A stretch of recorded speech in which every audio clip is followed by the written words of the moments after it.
नमस्कार दोस्तों, स्वागत है आप सब लोगों का आरपीएससी एग्जाम्स यूट्यूब चैनल पर।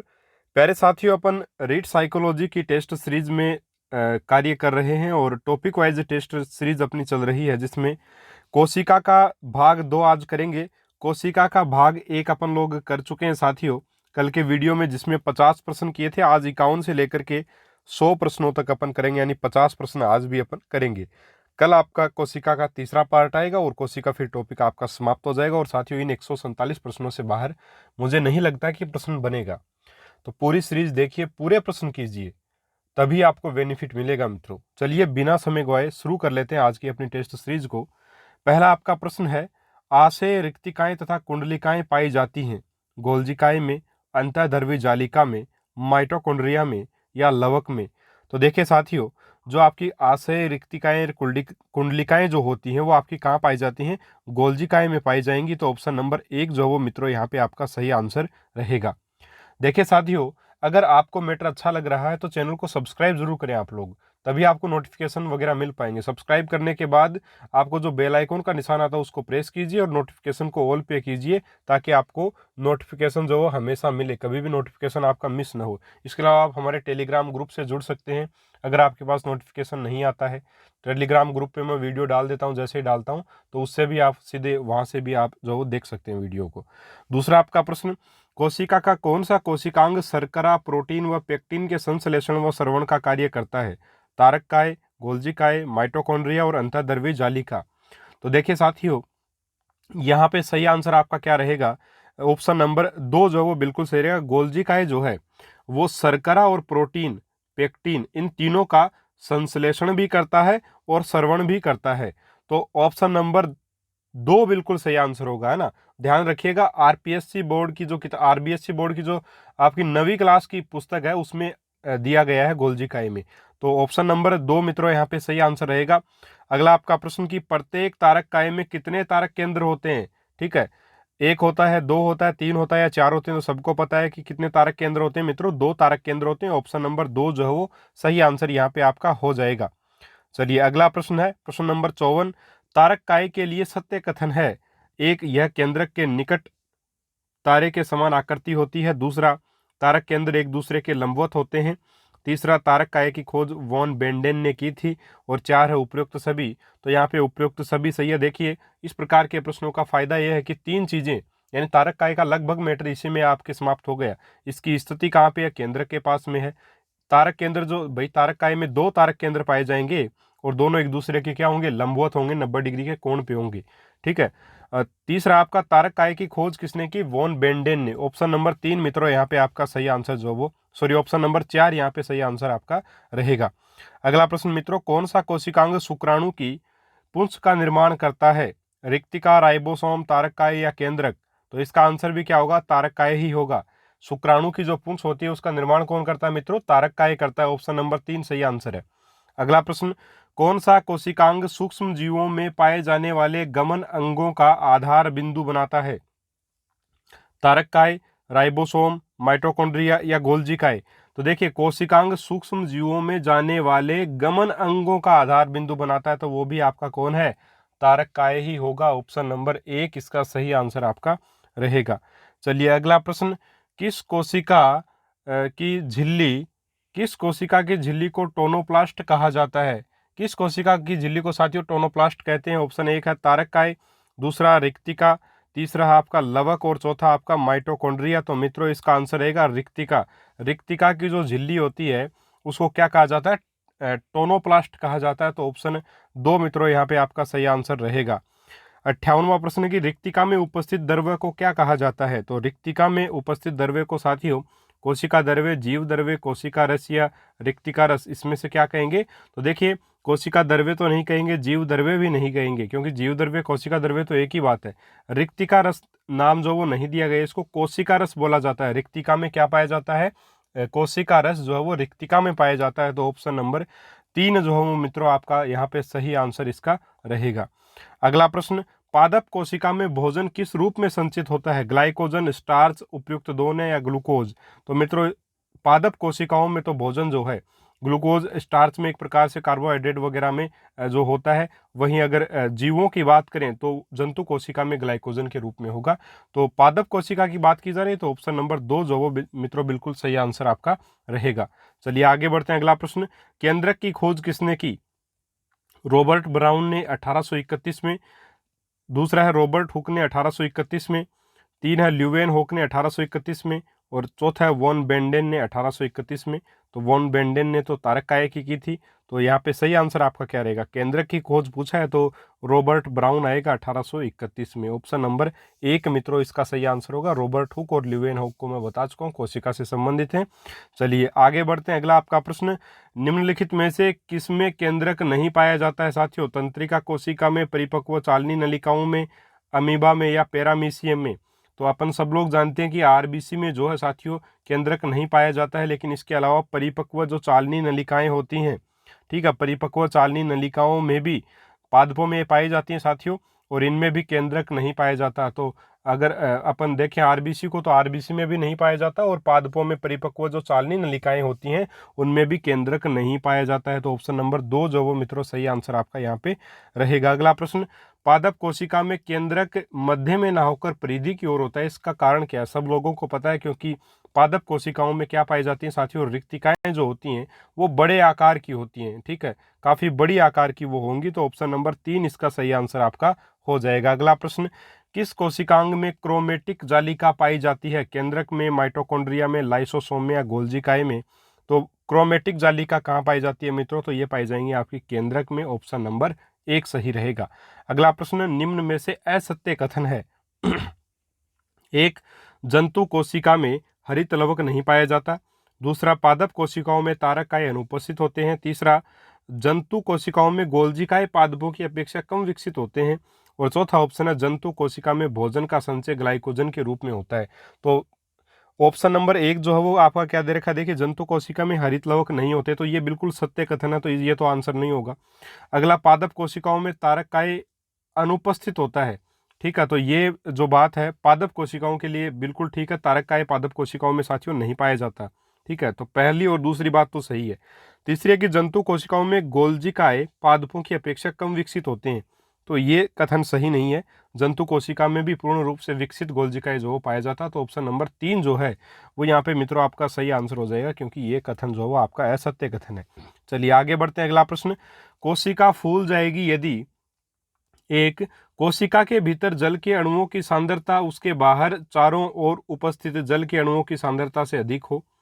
दूसरा है, कोशिका के बाहर चारों ओर उपस्थित जल के अणुओं की सांद्रता कोशिका के भीतर जल के अणुओं की सांद्रता से अधिक हो, ठीक है, तो ये आपका सही ऑप्शन होगा। ऑप्शन नंबर 2 बिल्कुल सही यही रहेगा। देखिए, कोशिका कब फूलेगी?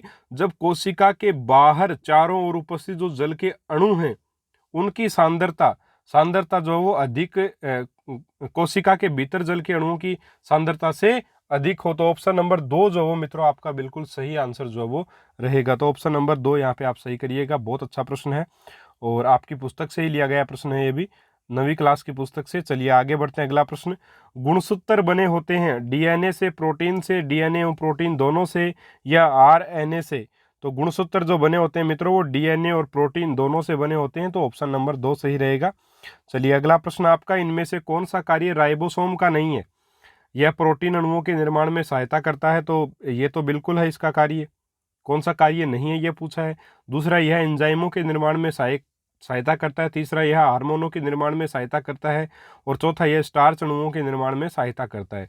तो मित्रों देखिए, यह हार्मोनों के निर्माण में सहायता नहीं करता है और न ही स्टार्च के अणुओं के निर्माण में सहायता करता है, बाकी यह एंजाइमों के निर्माण में जरूर सहायता करता है। तो राइबोसोम के लिए असत्य कथन पूछा है, या राइबोसोम का जो कार्य नहीं है वो पूछा है।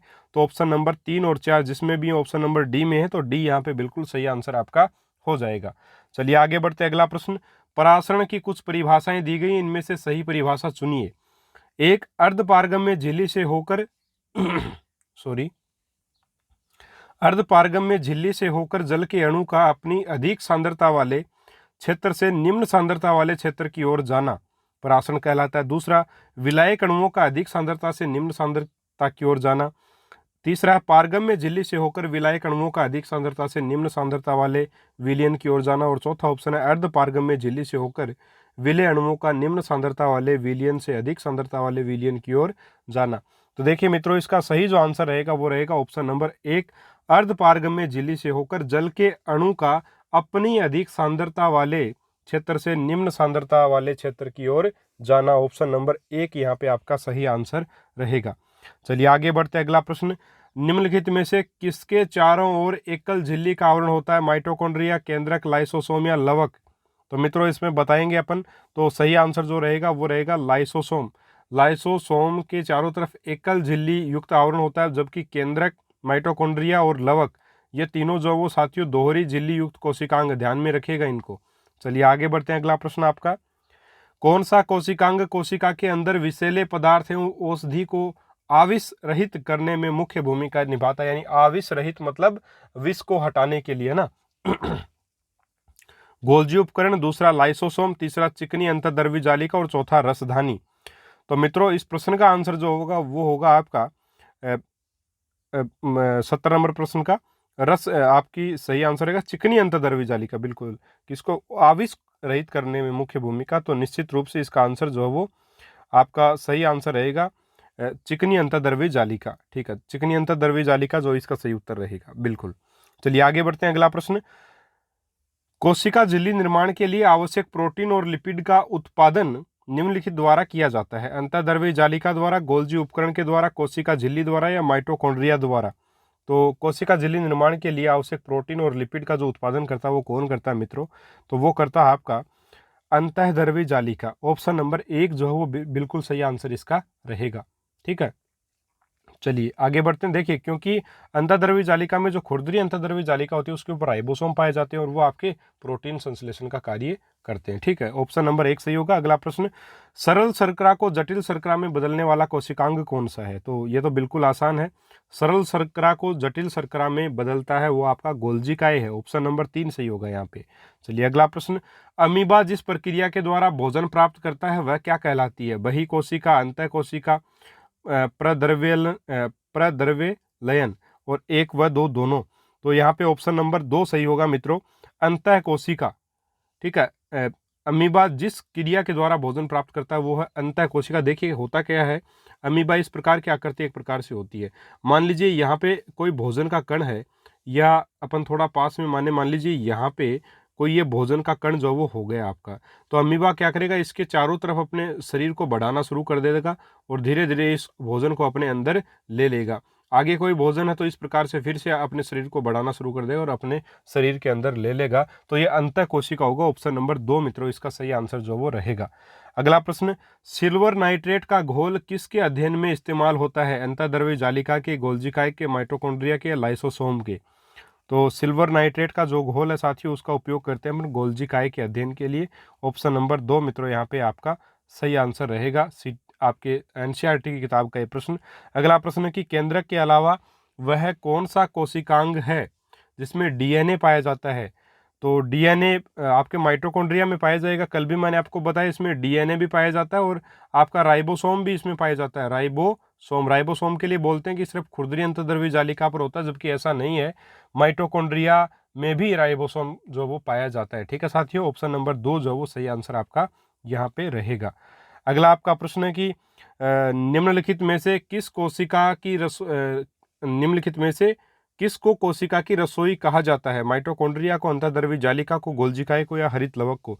तो ऑप्शन नंबर 4 होगा, हरित लवक को जो है वो पादप कोशिका में एक प्रकार से आपके रसोई घर की तरह जाना जाता है, क्योंकि यहाँ पे भोजन निर्माण का कार्य होता है। चलिए आगे बढ़ते हैं। अगला प्रश्न, नई कोशिका का निर्माण पूर्व स्थित कोशिका से होने की बात किसने बताई? हेकेल ने, विर्चो ने, हुक ने या स्लाइडेन ने?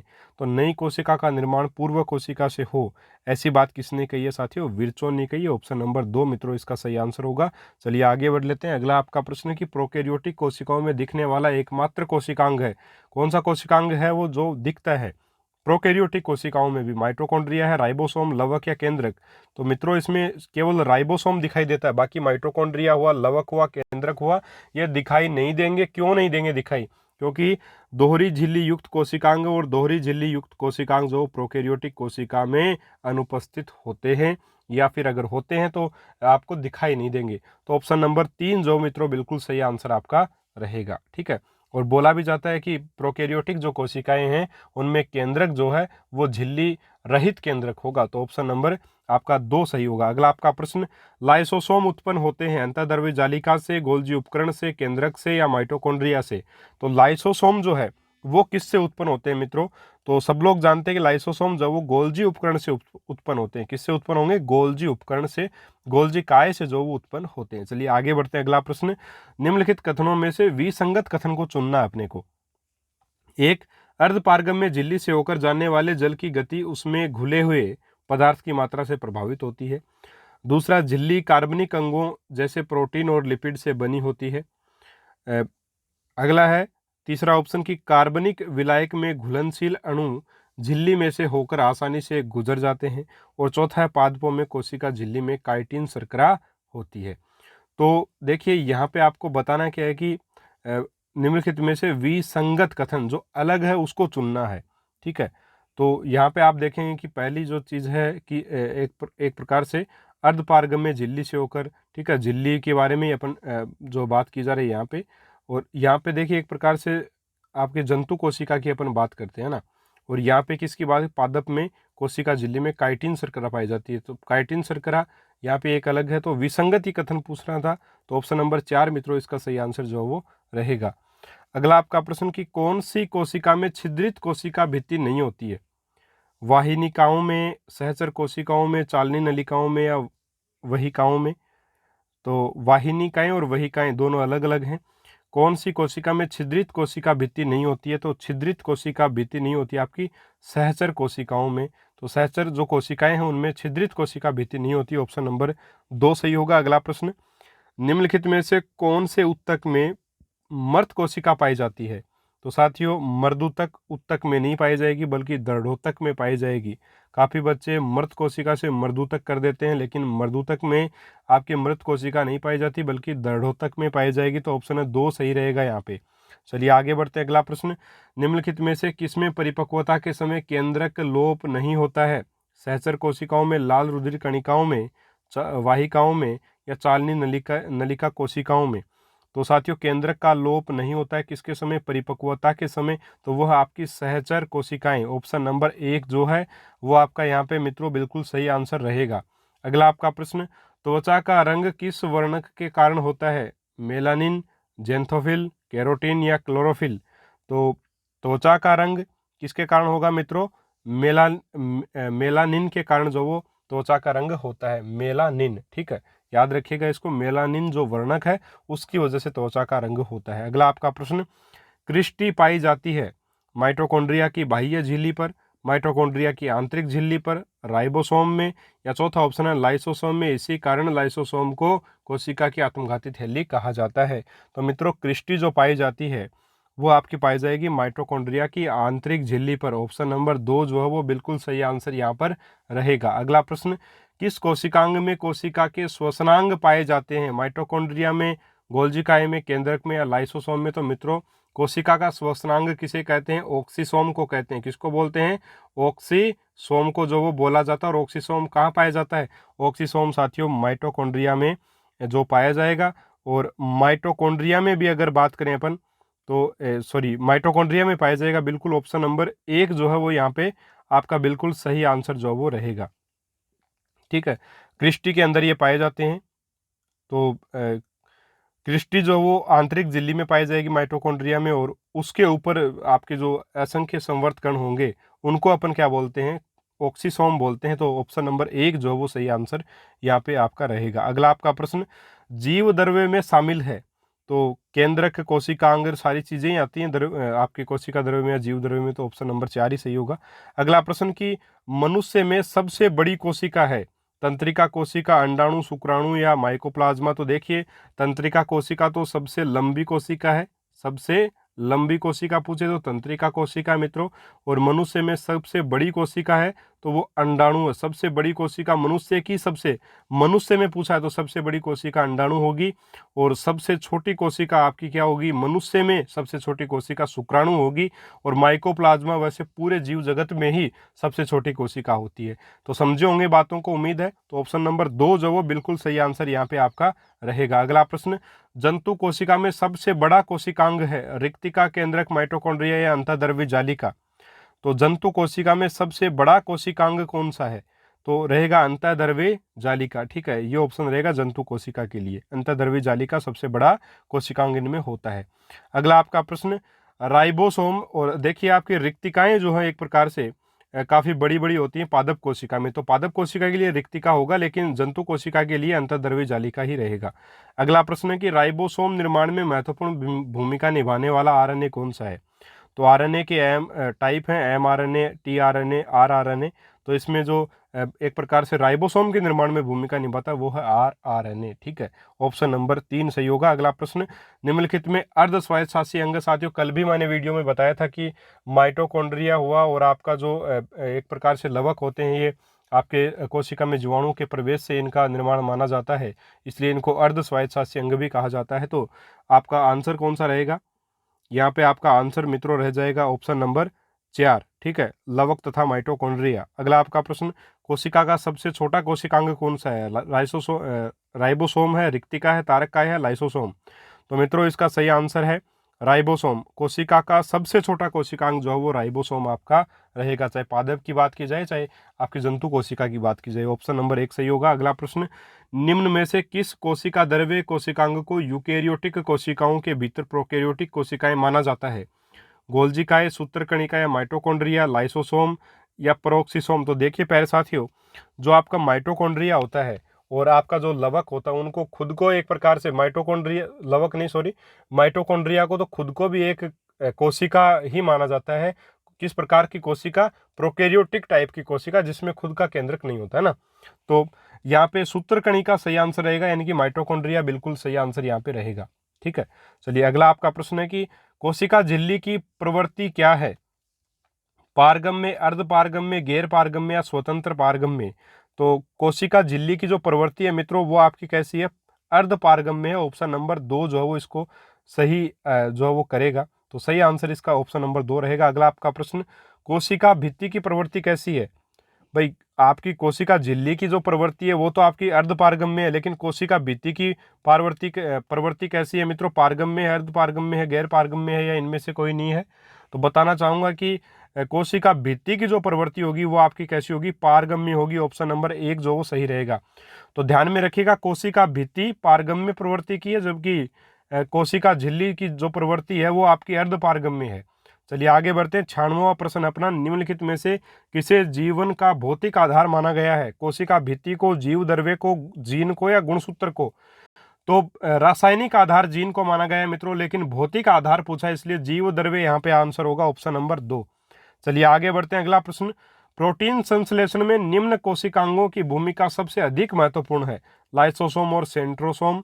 दूसरा ऑप्शन है कि गोल्जी उपकरण और माइटोकॉन्ड्रिया। तीसरा खुरदरी अंतःद्रव्य जालिका और राइबोसोम। और चौथा ऑप्शन है लाइसोसोम और माइटोकॉन्ड्रिया। तो मित्रों देखिए सही आंसर होगा आपका खुरदरी अंतःद्रव्य जालिका और राइबोसोम। ठीक है, प्रोटीन संश्लेषण में निम्न कोशिकांगों की भूमिका महत्वपूर्ण होगी, तो निश्चित रूप से राइबोसोम और खुरदरी अंतःद्रव्य जालिका दोनों यहाँ पे बिल्कुल सही ऑप्शन है। तो तीसरा ऑप्शन आपका सही आंसर यहाँ पे रहेगा।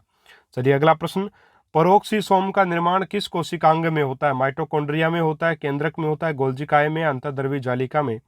तो पेरोक्सिसोम का निर्माण मित्रों किस में होगा? गोल्जिकाय में होता है। ऑप्शन नंबर 3 जो वो बिल्कुल सही आंसर आपका रहेगा। ठीक है, चलिए आगे बढ़ते हैं। अगला प्रश्न, जीवाणु कोशिका में सूत्रकणिका की संख्या है 1 2 3 4, सॉरी 1 2 3 और 0। जीवाणु कोशिका में पूछा है, जीवाणु कोशिका में सूत्रकणिका की संख्या, तो यहाँ पे आपका आंसर रहेगा 0।